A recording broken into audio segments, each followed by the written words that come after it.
We are change. Change will not come if we wait for some other person or some other time. We are the ones we've been waiting for. We are the change that we seek. I think we need to basically reinvent the education system. That's where we need to start. We need to start thinking innovative. We have an education system that's based off from the 1950s. We need to speed up and get to where we are now, which is 2013. If we continue to put education on the back burner, then that's where our country's going to be, and everybody in other nations are going to be succeeding against us, and I think that that's sad. I think we just need to prioritize and need to maybe get more funding in schools for different activities, because it's not just a problem that's just we can just dust under the rug or sweep under the rug, because it's not going anywhere. We just need to do better as a whole and as a whole country of educating our children better, having more funding, being more interested, and actually finding people that are passionate about what they do instead of it just being a factor of money. I think we need to put passion back into school and embrace the idea of learning. I think we have so many examples of adults who do things they don't love. They work these 9-to-5 jobs, which are great because, in today's society, it's, difficult to get a job. But we see people who, they've reached some success, but they aren't happy. And I think if we were able to show students and get to the root of what makes them happy, then we can tie that into education. And again, the possibilities are endless. Be compassionate towards those who are struggling and thinking about dropping out of high school.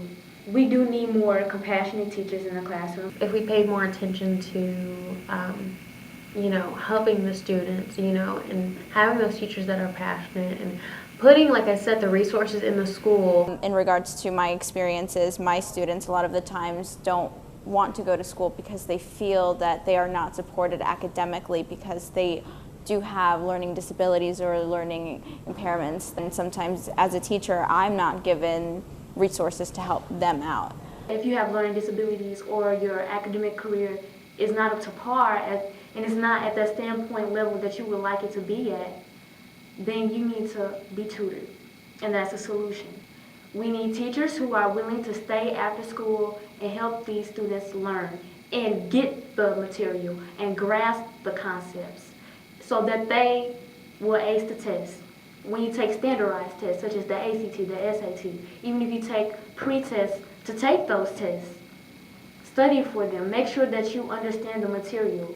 Don't be afraid to ask for help. And always be curious about learning and be inquisitive about whatever subject it is in the classroom. It's a solution now. One way we can benefit is maybe going into a more socialist approach towards school. Maybe actually evenly distribute out, resources towards the school and don't just benefit the schools with like higher test scores, because if you're only benefiting the schools with higher test scores, then you're making those schools better and leaving the lower schools behind. And then if those kids from the inner city can't get to those, county schools, then who are you really helping? It's a cycle that continues. So one way to benefit it is then to just maybe focus more resources on those schools. Maybe take away resources from those schools, because they're already doing good. They're already high flying, have 95 college attendance rates. Go to those schools where it's maybe a 25% dropout rate. Maybe only 28% of students go to college later. Focus on those schools. I think that would be a great solution. Different ways that a community can and ought to promote inclusion, especially for young people. The first thing to do is just be welcoming, be friendly, and show that love for all people. And the next thing is really investing and fostering that, and that's creating programs that give people leadership roles, academic assistance, and also the social services they need. And one way we can be inclusive is actually showing that we're ready to help and investing dollars, investing time, and volunteer work in assisting people.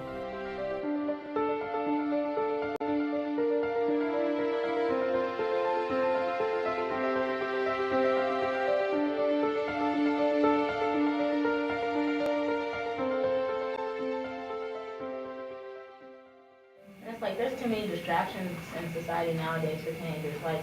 in the, like you said, 60s and 70s, there was school, then you got a job, and then you were done. Now, it's school, it's social networking, it's parties, it's, nowadays the city is a lot bigger. Well, it's bigger, but it's smaller. Like, you know everybody in the city, there's so many things you can get caught up in. People got family issues at home, and then nowadays we gotta go to high school, college, graduate school, professional school, just to make it by in life. Like, teenagers can't handle it.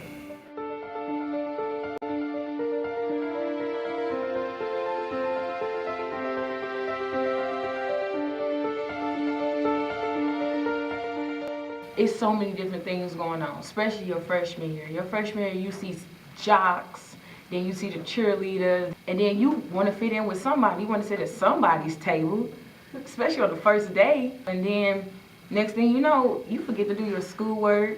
You forget to go home when your mom says go home. You are out all night.